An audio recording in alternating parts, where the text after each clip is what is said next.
अस्सलाम वालेकुम जी। आज हम नेक्स्ट टॉपिक स्टैटिक पोटेंशियल पढ़ेंगे। सिंपली उसे इलेक्ट्रिक पोटेंशियल कहेंगे। पोटेंशियल से पहले एक बात आपको बताता चलूँ, आपने 9th क्लास में 5th चैप्टर में ग्रेविटेशनल फोर्स के बारे में पढ़ा, तो आपने कहा था ग्रेविटेशनल फोर्स जो फील्ड फोर्स है। तो अब एक बॉडी अगर सरफेस ऑफ द अर्थ पे पड़ी हुई है, उसके पास हम कहते हैं पोटेंशियल एनर्जी नहीं है, क्योंकि उसकी पोजीशन जो है वो बिल्कुल रिलेटिव टू सरफेस बिल्कुल ज़ीरो है, यानी हाइट नहीं है उसके पास। आप उसको हाइट देना शुरू करते हैं, रेज करते हैं बॉडी को, डेफिनेटली आप वर्क करते हैं अगेंस्ट अ फील्ड। तो आप वर्क कर रहे हैं उसको लिफ्ट करने में, जितना आप लिफ्ट कर देंगे फील्ड के अंदर, उतनी ज़्यादा उसके पास पोटेंशियल एनर्जी स्टोर हो जाएगी। वो जो आपने वर्क किया वही उसमें एज पोटेंशियल एनर्जी स्टोर होगी। तो जिस पर्टिकुलर पॉइंट तक आप गए उस बॉडी को लेकर, उस पर्टिकुलर पॉइंट तक का जो वर्क किया आपने, वो एनर्जी स्टोर हो गई उस पॉइंट के ऊपर, उस बॉडी के पास। तो वो जो बॉडी के पास अब एनर्जी है वो फील्ड की वजह से है। तो फील्ड के उस पॉइंट पर आप जो अमाउंट ऑफ वर्क कैलकुलेट करेंगे, जो आपने उसे मूव करवाने में किया, वो वर्क उस पॉइंट का पोटेंशियल बनाता है। यानी फील्ड कितना वर्क अब करवा सकती है उस बॉडी से, तो वो पोटेंशियल का लफ्ज़ यूज़ किया जाता है उसके लिए। फील्ड जो एनर्जी प्रोवाइड कर सकती है, वापस कह लें। यहाँ पर इलेक्ट्रिक पोटेंशियल की बात है, तो यहाँ पर सपोज करें एक पॉजिटिव चार्ज है, ये उसका सोर्स चार्ज है क्यू, ये उसका फील्ड। अब इसका फील्ड के अंदर किसी एक पॉइंट पे हमने पता करना है कि पोटेंशियल कितना है। पोटेंशियल से मुराद है कि वहाँ पर अगर चार्ज को प्लेस करेंगे तो कितना चार्ज एनर्जी गेन करेगा।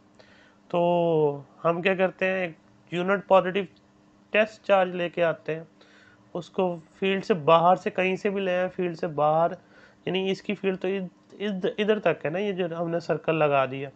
तो क्यू का इन्फ्लुएंस इस सर्कल से बाहर नहीं है। इस सर्कल से बाहर जितने पॉइंट्स हैं, आप क्यू नोट कहीं भी प्लेस कर दें, उसके लिए क्यू के लिए क्यू नोट इन्फिनाइट पे पड़ा हुआ है, इन्फिनिटी पे पड़ा हुआ है।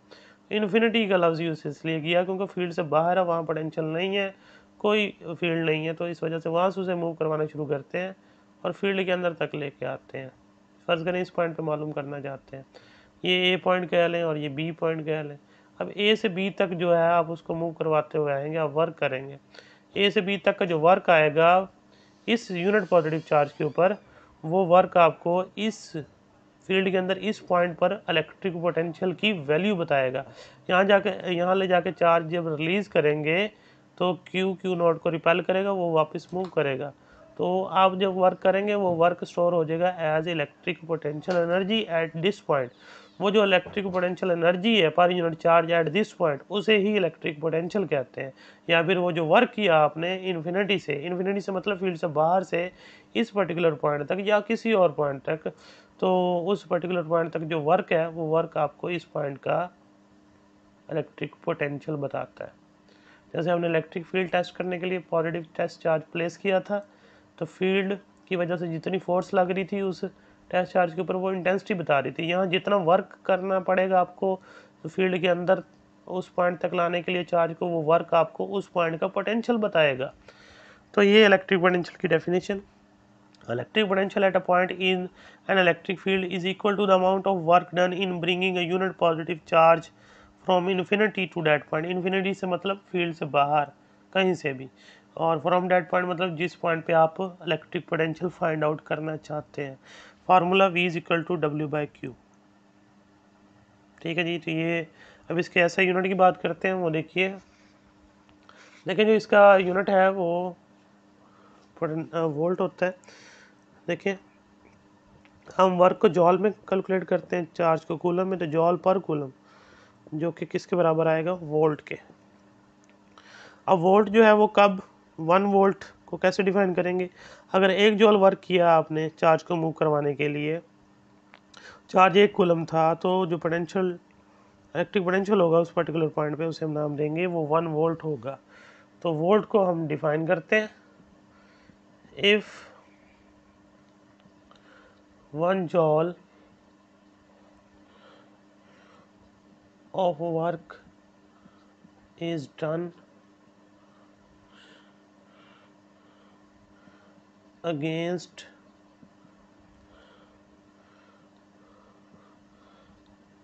the electric field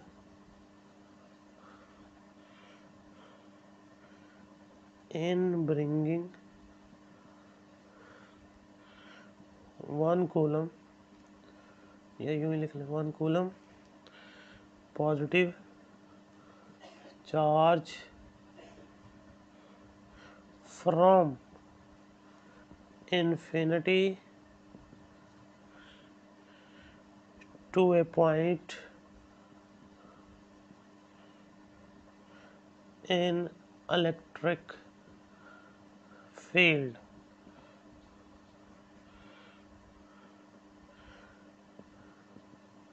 then the potential at that point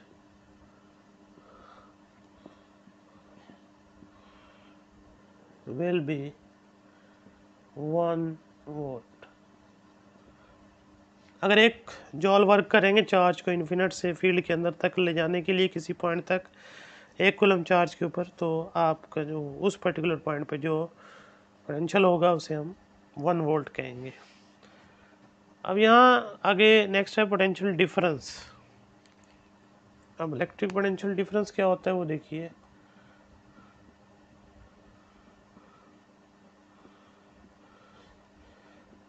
देखें, जो अभी आपको मैंने बात की कि चार्ज को मूव करवाना है फील्ड से बाहर से फील्ड के अंदर किसी एक पॉइंट तक, तो इस दौरान चार्ज में किसी किस्म का एक्सेलरेशन नहीं प्रोड्यूस होना चाहिए। आपने फोर्सेस जो है, जो अप्लाइड फोर्स है उसको बैलेंस करना है। आगे से रिपल्शन भी होगी, अगेंस्ट द फील्ड जाएंगे, पॉजिटिव को रिपेल करेगा, लेकिन उसमें किसी किस्म का एक्सेलरेशन प्रोड्यूस ना हो, वो यूनिफॉर्म वेलोसिटी से ही मूव करता रहे। तो उनका इक्विलिब्रियम जो है ना वो मेंटेन रखना है, उसको डिस्टर्ब नहीं करना, अदरवाइज वो इलेक्ट्रोस्टैटिक ही नहीं रहेगा। अब आगे देखें इलेक्ट्रिक पोटेंशियल डिफरेंस, ये क्या होगा।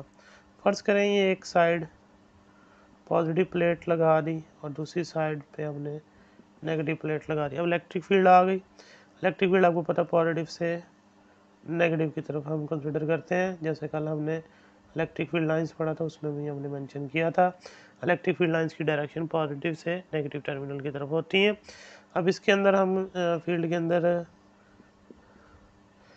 के अंदर एक चार्ज प्लस क्यू पुट कर देते हैं ए पॉइंट पे, और ज़ाहिर सी बात है जब आप यहाँ रिलीज़ करेंगे फील्ड उसके ऊपर फोर्स लगाएगी, और वो फोर्स क्या होगी, F=QE, जो कल हमने फील्ड इंटेंसिटी में पढ़ा था, और वो कहाँ तक चला जाएगा, बी पॉइंट तक। अब फील्ड फोर्स लगा रही है और उसकी वजह से वो चार्ज मूव करता है from point A to B. जब पॉइंट ए पे था तब भी उसके पास पोटेंशियल एनर्जी थी, electric potential energy. B point पे चला गया, इलेक्ट्रिक पोटेंशियल एनर्जी कम होगी लेकिन काइनेटिक बढ़ गई। तो electric potential energy at point A, electric potential energy at point B, इनका जो डिफरेंस होगा वो इन दो पॉइंट्स के दरमियान आपको इलेक्ट्रिक पोटेंशियल डिफरेंस बताएगा। एनर्जी पर unit charge between 2 points in the field is called electric potential difference. यानी कि जैसे हमने पहले क्या कहा था कि हम फील्ड से बाहर से लेके आएंगे चार्ज को। अब फर्ज करें ऑलरेडी चार्ज फील्ड के अंदर है और उसको एक पॉइंट से दूसरे पॉइंट तक मूव करवाना है इन फील्ड, दोनों पॉइंट ही फील्ड के अंदर हैं। तो अब जो वर्क होगा वो इन दो पॉइंट का पोटेंशियल डिफरेंस बताएगा। पहले भी असल में वो पोटेंशियल डिफरेंस ही बता रहा था, लेकिन दूसरा पॉइंट जो था, यानी जो पहला पॉइंट था जहाँ से स्टार्ट लिया, तो वो था ही फील्ड से बाहर, वहाँ का पोटेंशियल ही ज़ीरो था। इसलिए जब ज़ीरो किसी से आप माइनस करेंगे कोई फ़र्क नहीं पड़ेगा। तो जिस पर्टिकुलर पॉइंट तक आप आए थे उस पर्टिकुलर पॉइंट का और बाहर जो इन्फिनिटी पॉइंट था उनका डिफरेंस ही बताया था वर्क ने तब भी। और अब आप दोनों पॉइंट ही फील्ड के अंदर ले रहे हैं, तो डेफिनेटली अब जो वर्क करेंगे या चार्ज वापस रिलीज़ करेंगे तो मूव करेगा, तो वो जो एनर्जी गेन करेगा इस पॉइंट से इस पॉइंट तक, वो जो एनर्जी गेन करेगा उसे पोटेंशियल डिफरेंस का नाम देंगे बिटवीन दीज टू पॉइंट्स। तो यहाँ भी वही बात कर रहे हैं। अब इसको मैथमेटिकली लिखते हैं, जो एनर्जी सप्लाई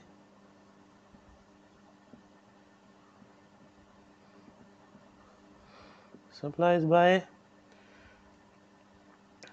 the charge, तो क्या होगी, Q,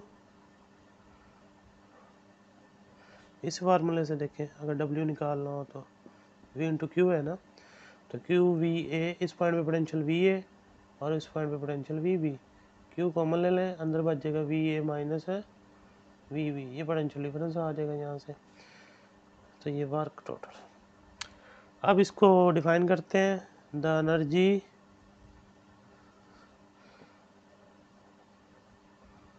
supplies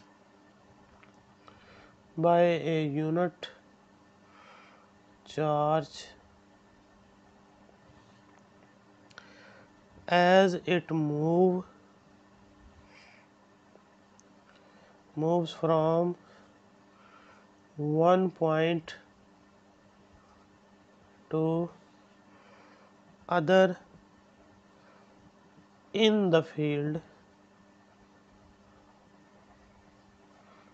is called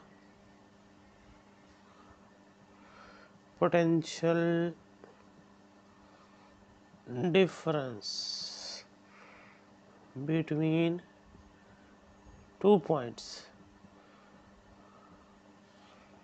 तो जो एनर्जी मिलेगी या चार्ज सप्लाई करेगा मूव करने के लिए, तो फील्ड के अंदर उन 2 पॉइंट्स के दरमियान जहाँ वो मूव कर रहा होगा उन 2 पॉइंट्स का पोटेंशियल डिफरेंस बताएगा। इसका यूनिट भी वोल्ट ही होता है, जॉल पर कूलम जिसे कहते हैं, उसे वोल्ट नहीं मेजर करते हैं। ये फार्मूला बड़ा इंपॉर्टेंट है, ये याद रखना है। और ये भी साथ में यहाँ तो सिंपल V और Q है, यहाँ Q into delta V change in potential है, यहाँ सिंपल पोटेंशियल है। तो ये शॉर्ट क्वेश्चन थे तीनों। इलेक्ट्रिक पोटेंशियल की डेफिनेशन आनी चाहिए, साथ फार्मूला यूनिट पता होना चाहिए, वोल्ट की डेफिनेशन आनी चाहिए क्या होती है, इलेक्ट्रिक पोटेंशियल डिफरेंस की डेफिनेशन आनी चाहिए क्या होती है। बड़ा इंपॉर्टेंट है ये। फिर नेक्स्ट इंशाल्लाह हम कैपेसिटर के बारे में पढ़ेंगे। आपका चैप्टर यहाँ पे हाफ हो गया है। अगर कोई बात ना समझ आए तो पूछ लीजिएगा। अल्लाह हाफिज़।